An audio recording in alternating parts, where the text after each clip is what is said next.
Alrighty, I'm gonna make a little video showing how I've got my motor mounted onto my kayak.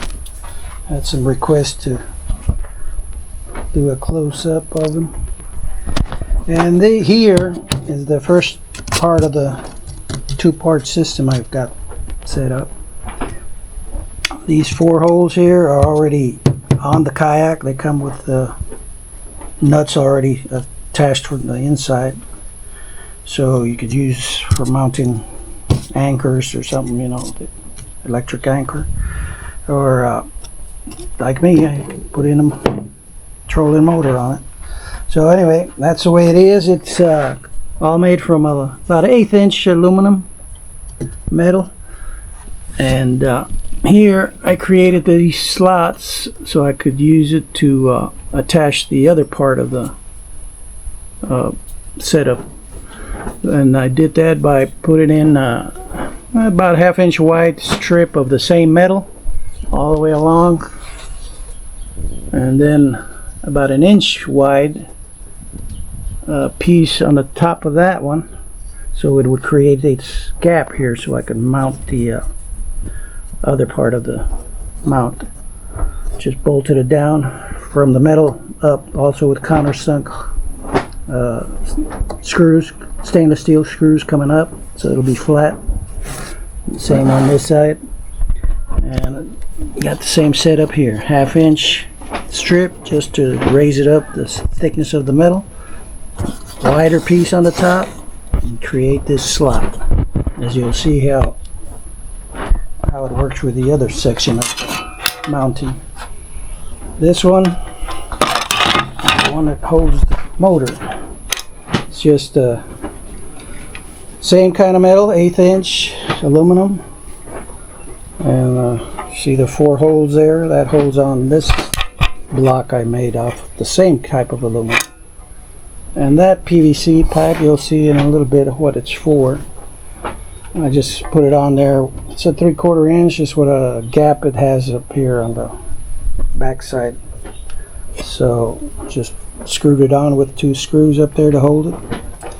This part is a U-shaped metal, same metal, about the width of the mount on the motor. This one right there. It's about the same width, so it'll just slide into there. And then I do put this on there, slide it in, take these 2 screws off. I'm having to hold the camera in one hand because I tried it with the neck mount and ended up missing half the view of what I was doing on here. So I'm doing it again, holding the camera in my hand. Right there. So you got your 2 holes open, 2 holes I've drilled into the second part of the mount. They line up with those 2 holes. Put the screws on.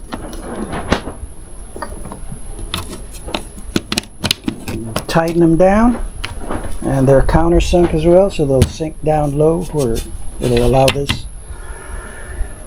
Well, it wouldn't be a problem, I guess, with the top part of it if they weren't countersunk, but it would be if you once you put your screws back on there, down there, it would be in the way. So anyway, and this section, and like I said, showed you the 4 screw holes that are going in from here that way, and everything's stainless steel except for the pin up here, because I change that out once in a while. And I made a hole. I'll tell you where to go. Take the pin out. That hole's getting a little elongated with the time we use. And a little block of wood down here I put on there, screwed it from the back side to hold it, and that one will be for holding the motor straight up and down, otherwise it would sink in and go kind of forward up from the bottom side. And this one, you'll have to see how thick you need it to keep the motor straight up and down. So let me get the motor and put it on there. And this section This section is already on there. Once you take that big black block they have to, you know, to lift and lower the motor. So I just took that by taking one pin off a bolt that goes through here and holds that big black block on there. Took it off, and it comes off, and you're left with this. And you'll need all this, so you can mount the motor onto the kayak back there, and this one to tighten for raising or lowering it. And let me see. All right, let me see if I can set the camera here. Let's see if you can see. I just insert the mount, line up the holes, put in the pin, go all the way through, and then you definitely need to put a locking pin in there to keep it from sliding out while you're out in the water. Otherwise you might lose your motor. So as you can see, and that's already pretty much mounted already. And as you can see, the PVC pipe, that's right there. See how it hits the bottom of that? That way it'll hold this piece straight, because that weight of the motor is pulling it down, and eventually it'll probably bend quite a bit down, but that'll put a stop to that. And everything else, as you can see, I just connect my steering lines. I got one blue line running this way, one on the other side. And I use those to steer from up there. I just hook these onto, let's see if I can do this there with stainless steel clips. I'm in salt water, so everything will start rusting if it's just steel or something. Right there. That's the other side. I just pull one or the other and it'll turn the motor. Well, right now it's locked, so I loosen this up and it'll slide down to where it's supposed to be, down in the water. And just leave it loose so you can steer it. Otherwise, if you tighten this down, it won't turn it on. So that locks it in place. So there you go. And of course, your connections, your plugs, they all connect here.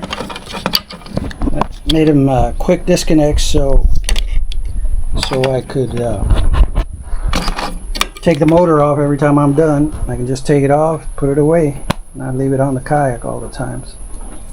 And just this quick connect, disconnect, and these are the wires that you add on. These are the four that are left when I cut the motor in half, and you're left with this, so you can solder on a clips and connect the marine wiring that you go by, and make sure about long enough. I think I bought about 10 foot of it. Cover it up, protect it, tie it down as well along the way, and it comes all the way to the head up here. And I left this one direct connected, no quick connect disconnects on this end, because the less connections you have, the less trouble you end up having at connection points. So, and this one I can just leave it on the kayak all the time. It's low, it doesn't bother anything, and it works good. And then you're only left with just that one connection right here that's exposed to where you might start getting some rust or something on the connectors. When that happens, you just cut them off and put some new ones on. And I've had this set up since 2020 when I bought the kayak, and I have only replaced these once. And motor, I've replaced it a couple of times when it gives out. Sooner or later it might give out, so you'll get another one. But I get the Newport Vessels one, 55-pound thrust. They are, or they were around $200, so that's pretty good price on them. And they hold up pretty good. But nothing lasts forever. So, oh, and the mount for raising the motor, I also have this other line, a little thicker than the steering lines. this one. And I'll turn it loose back up there, because I usually hook it up here when I'm got it raised. Just disconnect it and it'll reach back there. So I can do this. Connect it to this line I have tied up to the top of the higher end of the trolling motor, just through the clip, stainless steel clip right there, and then it runs all the way through some eyelids just to keep it straight. And here, if I'm out using it, well, it's going to be down, so I just keep this down beside me there, or when I need it. And if I need to raise it, it'll reach some shallow areas where it starts hitting the bottom. I'll just pull this thing up forward, see if I can do it with one hand. Pull it forward and put it in here to hold it. And that keeps the motor up, as you can see. That way you can get through the shallow areas. And that's pretty much it.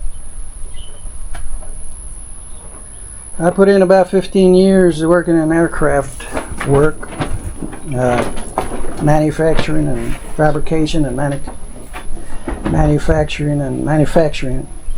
Oh boy.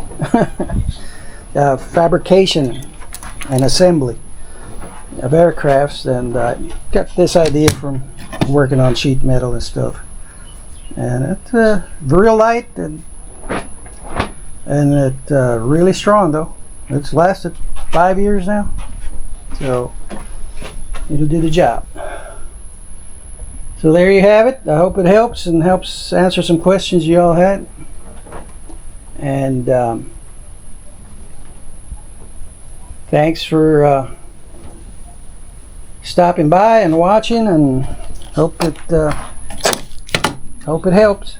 So anyway, I'll catch you out on the water. Thanks for stopping by.